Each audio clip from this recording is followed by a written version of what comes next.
A new year comes with new possibilities. In our hobby, that means new cool games. Whether we think they will deliver on their promises is not our concern right now. What matters to us is if they look interesting enough to be excited about. So with that said, here we have our top 10 upcoming games of 2018. Number 10, Crackdown III. The first Crackdown was a fun experiment that showed what the Xbox 360 could do, and it set a precedent for many games to come. Crackdown 2 was a letdown compared to the previous one. It felt a little more like it was a slight update.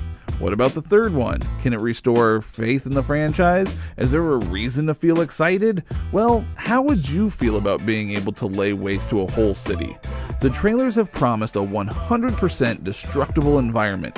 Your level of damage you can do at the beginning is understandably limited, but as your super agent gains power, you go from Captain America to the Hulk.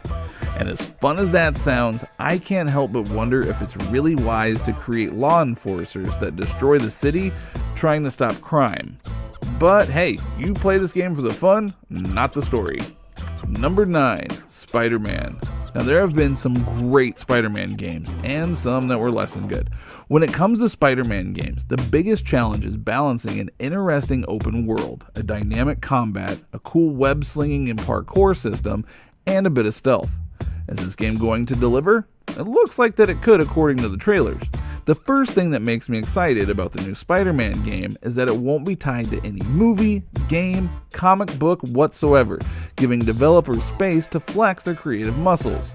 When it comes to the game itself, the graphics are breathtaking and the gameplay as good as the best Spider-Man games, hitting the right balance we pointed before. The visual quality of a movie with the entertaining factor of a good game, what else is there to ask? Number 8, Days Gone. Okay, so quickly, raise your hand if you've heard this premise before. You're a survivor in a post-apocalyptic world full of zombie-like creatures. Okay, I'm assuming all of you have raised your hands. Well, it doesn't surprise me. These games are everywhere nowadays. Now, does Days Gone offer something new to justify the recycling of this premise? Possibly. One thing that has drawn our attention are the way that the freakers, as they call them in the game, the way they move, like a wave or a river, like the movie World War Z. What about the rest of the game? It looks like a solid open world sandbox survival game. You have crafting, customizable motorbike, variety of enemies, choice between stealth or pure action, etc. But the most interesting aspect is the possibility of using the environment and other enemies against each other, giving it a new tactical angle that we're eager to explore. Number 7, State of Decay 2. Now, the first State of Decay followed the same premise of the zombie survival that we discussed before. But the main novelty was that you weren't responsible for just one person. You were also in charge of the survival of an entire community. People could die, and then you jump to another survivor. The constant tension balancing relations between characters, resources, expanding, and defending from attacks made it a breath of fresh air for the genre. According to the trailers and the website, the main attraction of the second part is that they're going to expand the RPG, community, and base management aspects of the game. This means more unique characters with unique qualities and different play styles, communities relationships that affect the camp's morale, and personalized bases with more options to make them truly yours. Number 6, A Way Out. Now here's a game with a refreshing idea. In the game, players control Leo and Vincent, 2 convicted prisoners who must break out of prison and stay on the run from authorities. It's specifically designed to be played in split-screen co-op multiplayer, so make sure you have a friend to play it with. The trailers have shown a cool 70s world with a lot of options and freedom, no pun intended, to move around the prison while you plan your escape. Now you get to play out all your prison break fantasies. The basic idea of the game is quite simple. What will really make this game triumph or fall is the implementation. Is the cooperation factor an asset, or is it a burden? Well, we'll find out when the game drops. Number 5, Metro Exodus. Now, the 2 previous Metro games played like a shooter, but they were unlike any other shooter that we had seen before. It blended shooter and horror elements in perfect harmony. You could really feel the pressure of trying to survive in such a harsh world. Ammo and other essential resources were scarce during all the game, making each bullet count. Hell, inside the game's universe, bullets were used as currency. The main factor differentiating Metro Exodus from the previous ones is that it switches setting from a city to a journey in the east in an old locomotive. Now, the game will also include a scavenging and crafting system, dynamic weather system, day and night cycles, and environments that change with the seasons because the main story will happen over a whole year. Number 4, Red Dead Redemption 2. Now, we already told you in this channel why the precious Red Dead Redemption is one of the greatest games of all time. Imagine our expectations for this game. As much as we want, we can't tone them down, so we'll just cross our fingers and hope that it's good. Now, not much is known besides that it's a prequel. The trailers feature a beautiful open world, horse riding, shootouts, banditry, and everything else you could expect from a Western. The main character is an outlaw named Arthur Morgan. However, artwork has shown several more characters which are related to the main story.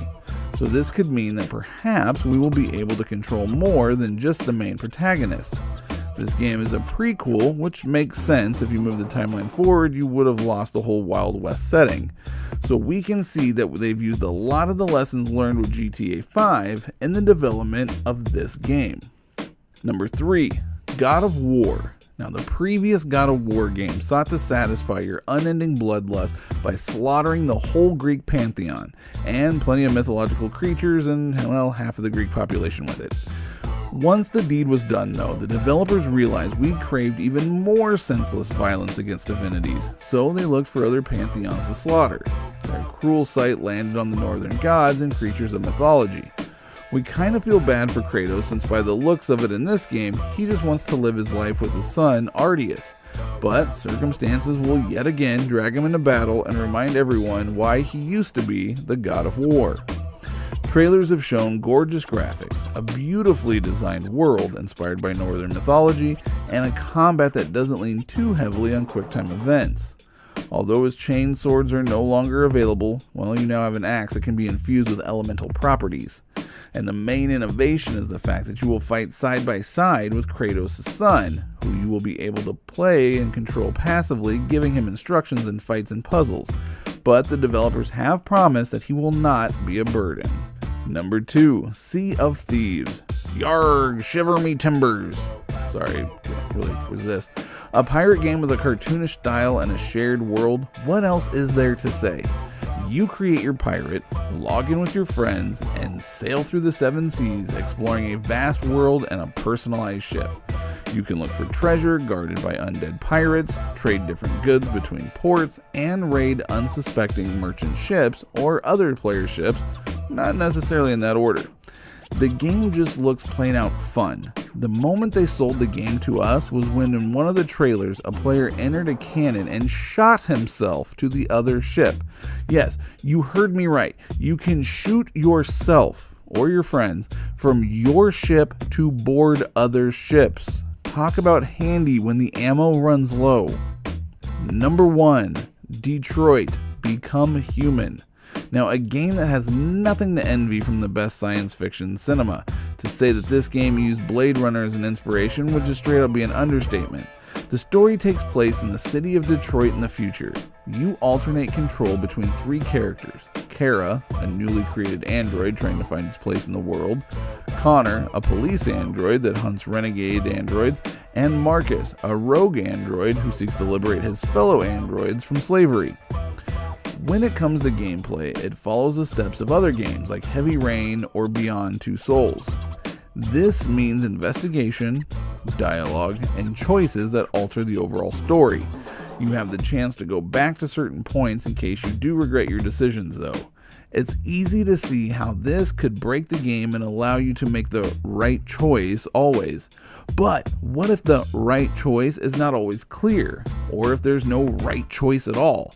Or if you can only see the whole picture by exploring multiple branches? Now you can see why we're excited. Also, characters can die, but the game doesn't end. The story just moves on without them. So there is our list of the most anticipated games for 2018. Tell us in the comments if you agree or if you disagree. And we'll see you here next time on Game Domain.